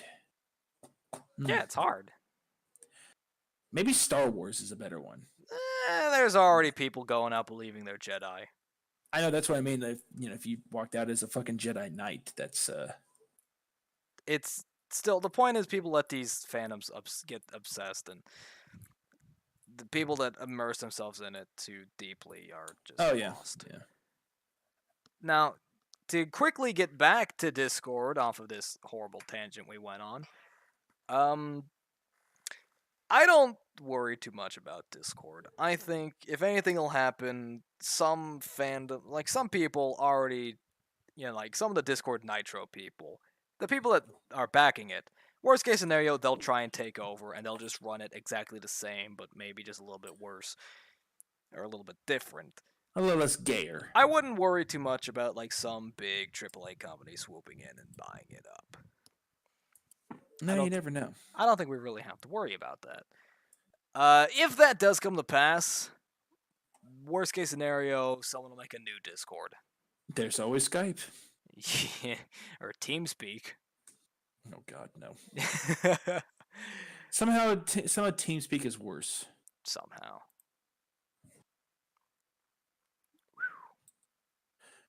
TeamSpeak is just such a pain in the ass to use. I do not want to go back to that. Or what was the other one? That was out around when TeamSpeak was out. What was it? TeamSpeak and I don't know. Somebody in this fucking chat should know. TeamSpeak and Ventrilo. There it is, Ventrilo. Oh, I remember. Yeah, Ventrilo.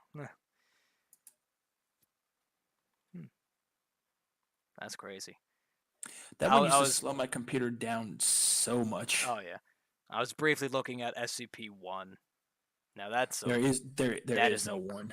001. That is. I know. There is no 1. That's the fucking that's the joke. It's not really a joke. Like there's just a lot of different sub branches of it.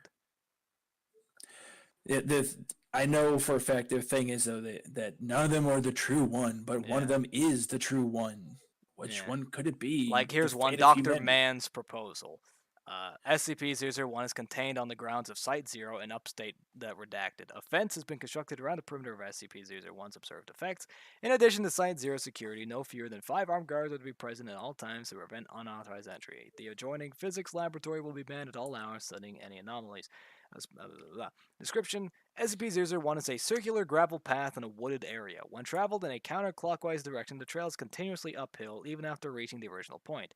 When traveled in a clockwise direction, the trail shows the same amount of uphill and downhill travel as expected. Yeah, real spooky. See, I don't get why that one's a 1. I've heard that one before. Sheaf of papers? Oh, wow, this one's a little bit longer. Description: SCP-001 is a simple sheaf of paper stapled together in the top left corner. The top sheet is a covering sheet reading simply "Confidential report on special items classified." The number of subsequent papers stapled to the covering sheet is indeterminate and have ranged from 3 to 30. The report is unsigned and it's unknown. Its origin is unknown. The first appearance of this report was on Redacted when it appeared on the desk of Redacted Deceased. The report at the time described the living room, SCP-002. Shortly after reading, redacted. Hold on, it's very delicate class or censorship here. Shortly after reading the report with incredulity, redacted personnel was contacted by a phone regarding said item. The next time so-and-so pursued SCP-001, it described not the living room but biological mudboard, SCP-003. Redacted immediately closed SCP-001, thinking it was a different report, and searched from the original report on 002. Not finding it, he again opened 001, and this time it described not 003, but 12 rusty keys in the door, 004. So-and-so closed report once more and opened immediately to read of SCP-005. It is not known, so basically, Jonathan Bell's proposal for SCP-001 is a sheaf of papers that describes all the different SCPs, and every time you open it, it describes a different one. I do like on the wiki here for the SCP Foundation the level of foreboding behind SCP-001. Like when you click on it, the very first thing you read is the following files have been classified top secret by order of the administrator. It's very well written fandom / creepypasta so and so that is I just have a lot of respect for SCP. I have some, but after Oh, that whole joke stint, SCPs. after that whole stint that they went through with the LGBT shit, no. On, let's look at some of these joke SCPs. The only one I know about is the weed one. The broke god, keep calm and Apollyon. The question: what happened to Site 19? The 00 SCP-00-J. These all end with J. The official SCP sales catalog. Toilet humor, the big red button, records of the CKG gathering, amnesiac treatment. Let's go with the official SCP sales catalog. That sounds funny.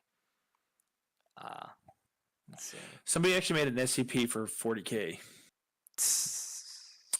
That one's actually kind of fucked up. Let me see if I can find it.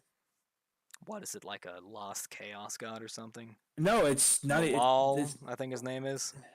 No, we don't talk about him. Shut up. He's in a level of fourth dimensional warp fuckery. Hold on here. 40K SCP. A verse. It's actually a miniature. So SCP 3973. Following an interview with whatever the Dr. Harpy's request, 3973 containment procedures are to be changed. It is to be kept in a locked 30 by 30 by 30 centimeter acrylic glass box and Site 16 anomalous item research lab 104. The scenery around the glass box should be changed once a month as an incentive for 3973 to continue to comply with interviews. The scenery must be changed by adding more miniatures, plastic foliage, sand, basically giving him a tabletop. These have been provided by Dr. Harpy and can be found in a label box in the break room. Staff who wishes to test or interview with him must have security clearance at level 2 or higher and receive permission with Dr. Harvey first. Description: it is a standard miniature from the tabletop war game Warhammer 40K. Oh, okay.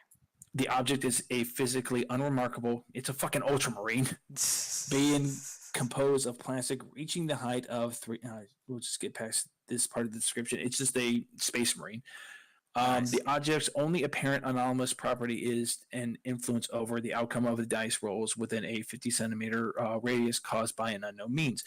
When it was originally contained, all dice rolls with a 50 centimeter radius of it always landed on the lowest side facing up. Due to this, it was originally classified as an anomalous item and denied full SCP classification for a total of blank months or classified months. It was kept in a storage of one of the Site 16's anomalous item lockers. During one of the Site 16 routine anomalous item check, incident 39. What the fuck did it do? 3973 FS occurred. See below. Through testing, it was revealed that it exhibits signs of sapience. A communication system has been established. It screams, "Brother, I am hit." The object must be it doesn't. I wish it did. Does it have a text-to-speech device implemented? That'd be great. The interview can roll a 20-sided dice and a 6-sided dice. 3973 will make the dice show a number that lines up with the letters of the alphabet. If the letters on a spot on the alphabet with lower than a 20, 3973 will make a 6-sided die fall off the table. All dice falling off the table indicates a period. It was discovered a blank word. Where's the incident? So we're just gonna cut you short there because it's kind of getting droll. But yeah, there's a lot of different SCP out there, and they range from benign, like a sentient Warhammer figurine that communicates by manipulating die rolls into spelling out "Brother, I'm hit," to stuff like an indescribable incident or a godlike creature that will swallow the earth. Or maybe just a sentient slug or something like that. Or just the edgiest fucking thing that you can imagine. Times 9, because it was written a billion different times by a bunch of different edgelord shitheads that think they're special, trying to contribute to this stupid little fucking creepypasta fandom. Anyway. I have mixed feelings about it. The stories I like, some of the stories I like, but then again, the people I'm like, I want to hit you with it. I want to kick you with a hammer. I think the idea behind it and the writing involved in it is very interesting, and it's a great basis. It reminds me a lot of the Witcher series, how in the Witcher series there's all this different magical crap that could easily go unexplained. It's just magic. But there's a All lot this of magical crap. like you'll have a lot of there's like scientific explanations for all these different creatures, and there's people studying it. Like the Witchers themselves have all these huge tomes describing the exact anatomy of these otherwise magical beings and how to properly kill them.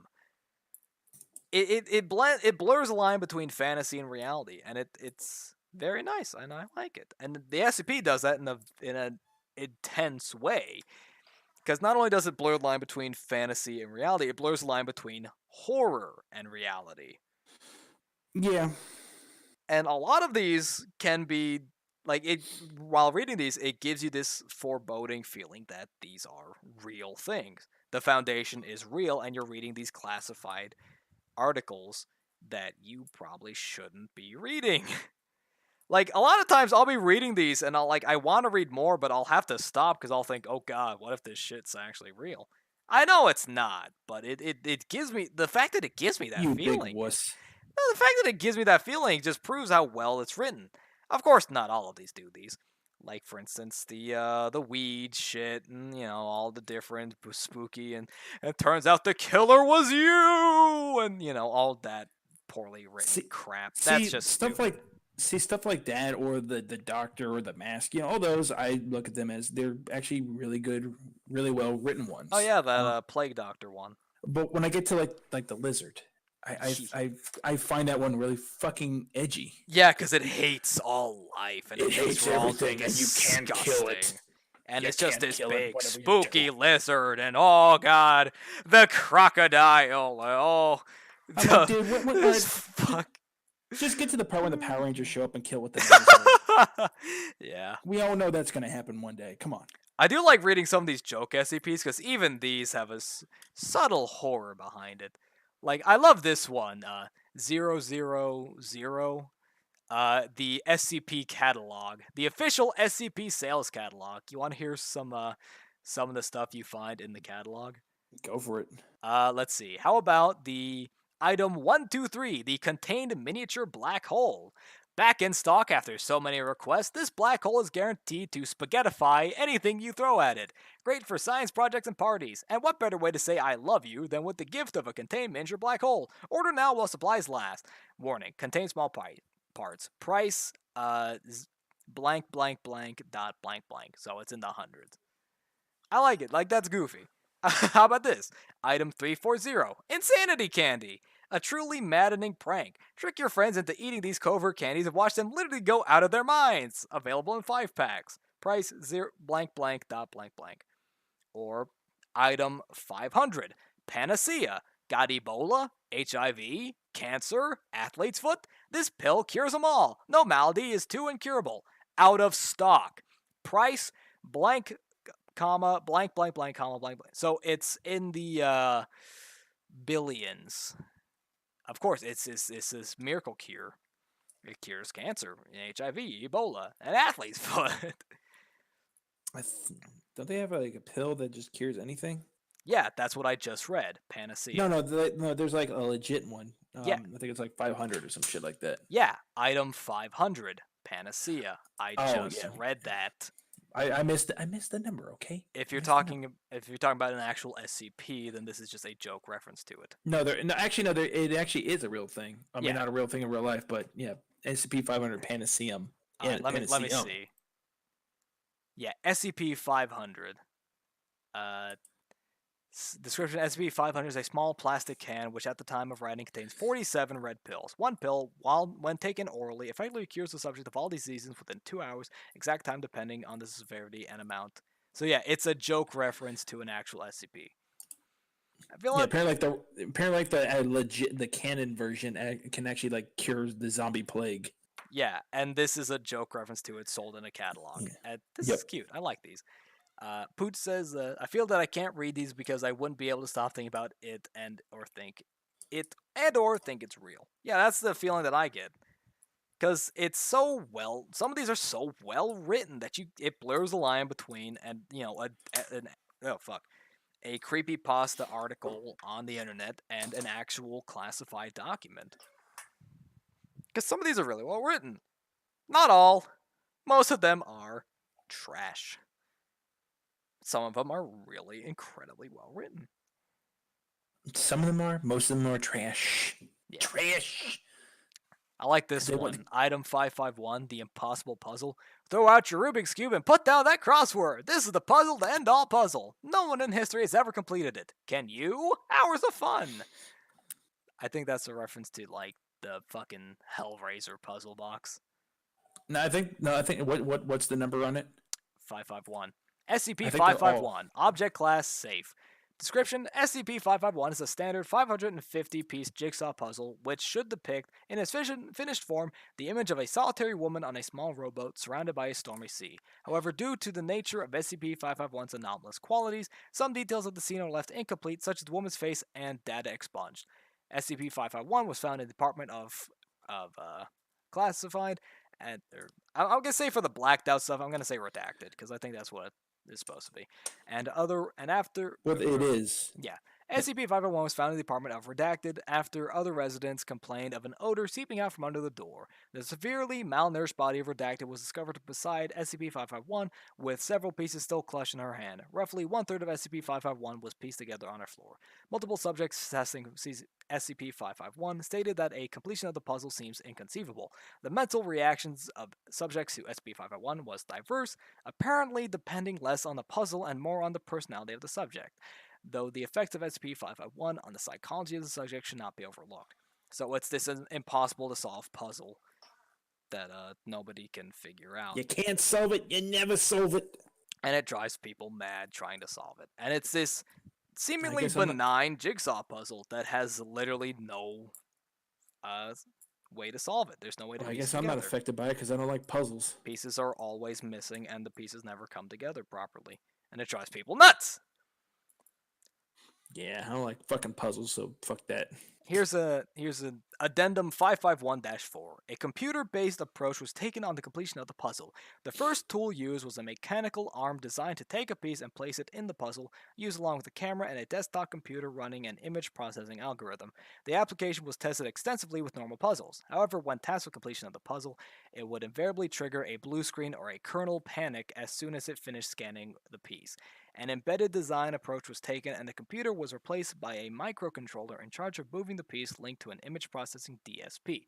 However, the value of the program counter register in all of the CPUs would corrupt as soon as the DSP finished scanning the picture of the piece, and in several occasions, a sudden, unexpected current peak would result in damage to the CPUs and other components. Automated solutions, therefore, had to be discarded. So even like a computer running a system that would perfectly solve any other jigsaw puzzles would just fucking crash trying to figure out how this one runs. So it's these anomalous functions. But how well does it do against Clippy? Oh, Clippy would solve this bitch in an instant. I see you're trying to solve a puzzle. An anomalous puzzle here. What can I do to help? Many pitches seem to suggest that some SCP artifacts are not the only ones of their kind, with phrases like "order 2, get the 3rd free." I like these joke SCPs. These are hilarious. How they sell these things off. Like, for instance, the impossible puzzle. Hours of fun. A white cotton t-shirt reading "I survived the wrath of SCP-682" included a picture of SCP-682 on the front, available in size S-XXXL. SCP-682. Oh, it's the fucking... It's the lizard. I survived the wrath of SCP-682. But can please evaluate the video I put in memes chat. Which one is this? Let me see. Pikachu responds to me saying something stupid and something.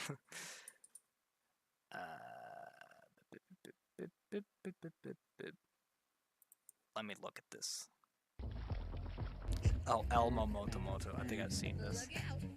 Why is this a meme? What, Elmo Motomoto? No, just Motomoto. Oh, from, yeah, okay. Yeah. Because it was eventually going to come up. Well, you know what the other meme right now is? The turtle from Kung Fu Panda going, "It time has come," whatever. I give this Some of them are meme. good. I give this meme a piece of cornbread out of 12 crumbs. Would watch again. Yeah, it's pretty solid. Memes have really evolved over the years. Well, maybe evolved is the wrong term. I think the We're proper digging phrase is. deeper where we can get our next meme from. I think the proper term would say that memes have really devolved. Because this shit's gone fucking bonkers. Like, for instance, how Chuck Norris jokes have evolved into the Shaggy meme, which I find detestable. It's gone from, like, jokes and crap like that and, like, rage comics to this crap that, shows up on your dashboard for maybe 10 seconds. You're like, think, oh, that's funny. And then it shows up a million times over the course of a week, and it fucking pisses you off every time you see it because it gets run into the ground. It wasn't funny in the first place, but everyone else seems to think it was, and now it's just getting on your tits. I hate the Shaggy meme. I absolutely, honest to God, hate it, and it sends me into fits of physical anger every time I see it referenced. I don't find it funny. I never will. That's funny. I like that picture. But yeah, memes are the backbones of this society, I'll tell you what. And in a generation of incels and neat shut-ins that can't fucking place an order at McDonald's without panicking and breaking down and crying, memes seem to be the perfect way for us to communicate. Actually, hold that thought. I'm gonna go take my plate downstairs if you don't mind. Stuck in your eye. Ah, damn it! I was gonna try and get a drink and have you host for a second, but you go ahead. I think I could. All right. I think I could prop this shit up better than you could. I'm sick of smelling the broccoli right now. Goddamn broccoli. That's not to say I don't like memes, but some memes nowadays are just. Actually, in some cases, memes kind of remind me of SCPs.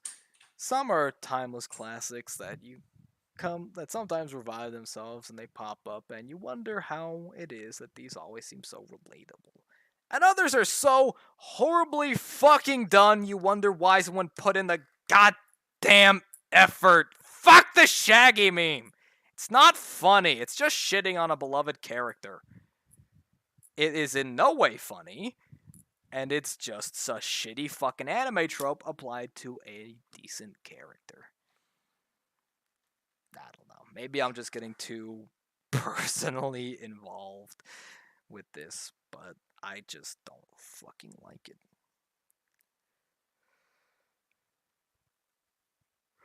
Oh god, I gotta stretch.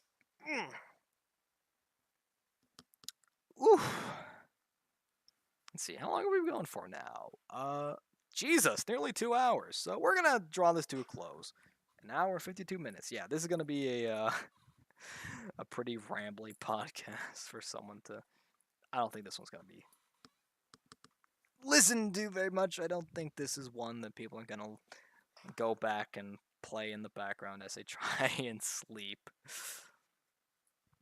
But hopefully it is enjoyable, and was enjoyable for all of you who listened to it live.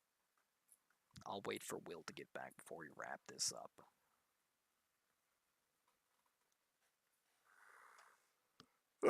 Stretch.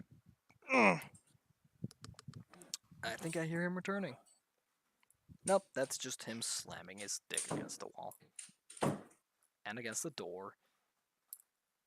Slamming it in the door jamb. So he can get some semblance of pleasure from his horrible, gnarled, callous penis. For as we all know, Will has entered a eyes wide shut state of anti-euphoria where nothing can bring him pleasure anymore except the most perverse and horrible fetishes. Oh, what now? Oh, welcome back. We were just talking about you. Oh, good. And we were also talking about the fact that we have reached an hour and 53 minutes. So I think this is a good time to draw this to a close. Because this is going to be sort of a big fucking podcast to digest post. How long do you usually let it go on for? I would like to keep the podcasts or the Pod-Crust to max maybe an hour and a half. Because Yeah, seems reasonable. honestly, like, how long are most podcasts that you listen to? Me? I don't know. Varies between like 30 minutes to 2 hours, Yeah. And depending on what they're talking about. for something niche like this, I think an hour and a half, 2 hours is pretty okay. That's Yeah. short for you.